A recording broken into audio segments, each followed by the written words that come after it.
on, guys? Garrett here with RAS Group, back another video. Today, taking a look at an update on my 14.5 build using my Modern Material 14.5 upper. We're going to dive right into it. So, first off, swapped out the muzzle device.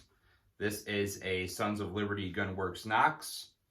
I'm so far a big fan. I wasn't really a big fan of the compensator that comes standard on the Modern Material uppers. Not a big compensator guy. I appreciate what comps do, keeping the guns flat. However, if you're on the shooting line with anybody or if you're inside of a car, anything like that, those concussive gases, the fireballs, just aren't as cool anymore. So, opted for a flash hider. This is also suppressor compatible, chemo compatible for my pending dead air can that's in ATF jail right now. That's what I wanted to go with, so I got one, been running it, like it a lot.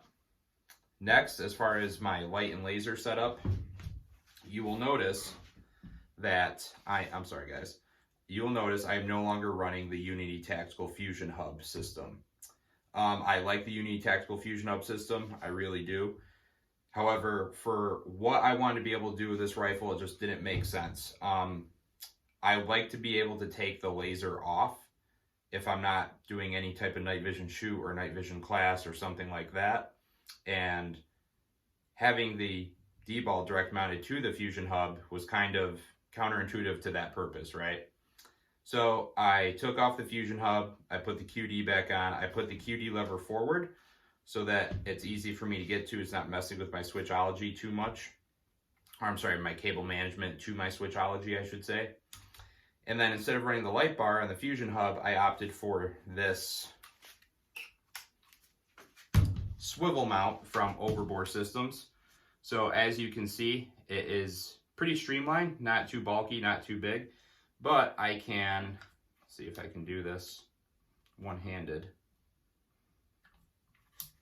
Takes a little bit of convincing because it is tight. There we go. So as you can see, I can swivel this in and out depending on what my need is, right? And it's tight, like there's some tension here. It's not just gonna flop over to the side.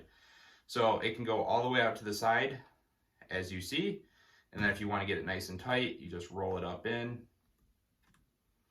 And all of a sudden it's about as compact as you can get. This right here is probably even too compact to fit a can on, which is nice because depending on the accessories you're using, you can cinch this up a little bit tighter, you can give it some space, you can get it married up just about as close as you want to the can without touching it.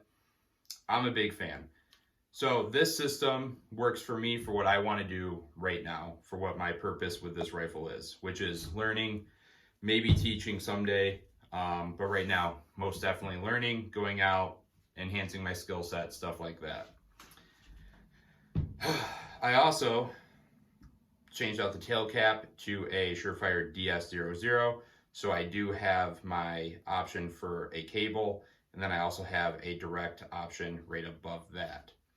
Big fan of that. That way, if the cable should fail, I still have a direct pressure option. If this is about as tight as it can get to the rail without a laser, I am able to wrap my hand up and over and actuate it with this thumb right there. Still running the 100 Concepts light cap, no issues so far. We did have a team member, Tyler, run into an issue with his at Atlanta Range Day. I think it was just because of the repeated concussion from the compensator on his 14.5. Nothing against 100 Concepts, but something to think about if you are running a comp. You'll see I'm not running any traditional rail panels at this time. I opted for the Lunar Concepts rail wrap. This thing is absolutely awesome. I've experienced no heat related issues as far as like running this rifle and like running it continuously while having this wrap on. I think it's an awesome idea. I know you can make your own at home. I like to try to support other businesses in the industry, so I bought this from Wiseman Company, and I believe it's a Lunar Concepts product. Yes, it's definitely a Lunar Concepts product. And what I like is that you can route the bungee back and forth and skip sections if you need to in order to work with your pressure pads. That's kind of cool. I really appreciate that. Directly underneath that, you'll see running an Emissary Development hand stop. I got rid of the Tango Down vertical grip Nothing against Tango Down, nothing against vertical grips. This is a little bit more compact, and it works for what I need the rifle to do here and now. It's very ergonomic. I'm a big fan.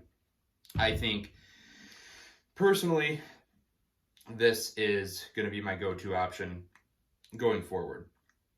So I think this is everything that's changed as far as the front of the rifle. If we go to the back of the rifle, we have a couple things that have, well, one thing got adjusted, one thing is new. So the new thing is this Law Tactical folding stock adapter right here. I'm going to be honest with you, I didn't get this for any high-speed reason. I did not get it so that I could run this in a bag. If I fold this down, you'll see that this is much more compact, still not big enough to fit into a bag. So, or I'm sorry, still not small enough to fit into a bag comfortably, right? That's where your 10.3s to 11.5s really shine. That's not what I'm doing with this. I got this so that I could fit this into my Pelican box without having to take my upper and lower apart. That's exactly why I did it. It does increase your length of pull by a little bit as far as adding some width to your buffer area. But honestly, if you adjust your stock appropriately, set it there, leave it, I haven't had an issue since. And the cool part is I'm not so worried about collapsing my buttstock in anymore, because when I'm done using this, I simply fold it to the side and I set it in the Pelican box. I haven't run into any cycling issues yet. So far, so good on that front. If there are issues that arise, by all means, I'm going to tell you about it. I just haven't ran into it yet. The only issues I ran into with this gun were ammo related, with some really old, really shitty steel cased ammo that I just wanted to burn up. Next thing that kind of changed that was on here before, but it's in a different spot, is my ESR sling retainer. So as you can see, I am now mounting it onto my buttstock. We've done a lot of testing with this on different setups, different lengths, different configurations. After all that testing, we found that this position here on the buttstock is 100% ideal.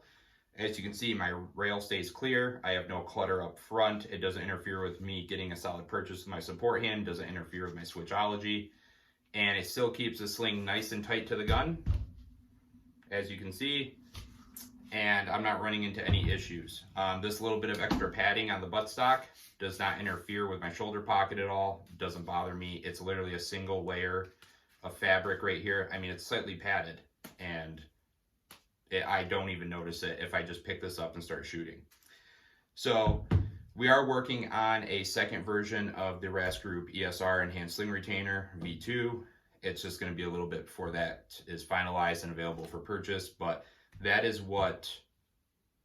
that's what we found. That's what we're running. Also, buttstocks are a lot more forgiving material-wise than a metal rail that we found. You know, just the constant friction and pressure on plastic is a lot more forgiving on nylon and elastic than metal is. So that's my update, guys. And I'm still loving this rifle, still running it. Still a huge fan of Modern Material. Can't recommend them enough. Peep the shirt. Check them out, guys. They're great people. Bull Creek Strategic and Achilles Heel Tactical both have promo codes if you're interested. I believe it saves you 10% off any order over $800. So check that out. Support those guys. Use their codes. That's all I got for today. Guys, thanks for stopping by. Appreciate it. Check out the Instagram page @_RAS Group, and check us out on our website, rasgrouptraining.com. We have a couple courses posted for August. If you're available and willing to make the trip or allocate the funds, we would really appreciate it. So until next time, you guys stay safe, stay trained, stay rad, and I'll be back with the next one. I got to turn on.